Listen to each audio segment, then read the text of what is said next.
ঘুড়ির চাইনিজ মাঞ্জা সুতোয় প্রাক্তন সেনা জওয়ানের মৃত্যুর পরই নড়ে চড়ে বসল ব্যারাকপুর পুলিশ কমিশনারেটের বিভিন্ন থানা।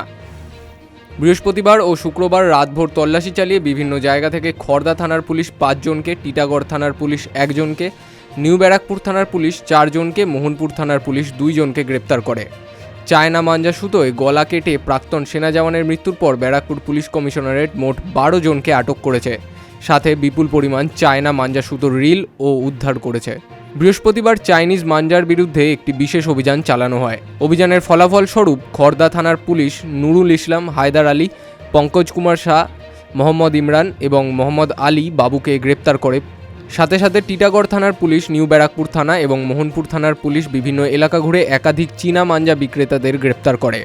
শুক্রবার তাদের ব্যারাকপুর আদালতে পেশ করা হয়েছে। বাইকে করে এয়ারপোর্টে চাকরিতে যাবার পথেই খড়দায় ঘুড়ির সুতোয় গলা কেটে মৃত্যু হয় প্রাক্তন সেনা জওয়ানের। খড়দার কাছে কল্যাণী হাইওয়ে এক্সপ্রেসের উপর এই দুর্ঘটনাটি ঘটে। তারপরেই নড়েচড়ে বসে ব্যারাকপুর পুলিশ কমিশনারেট। এই ঘটনার পরেই 12 জনকে গ্রেপ্তার করে পুলিশ।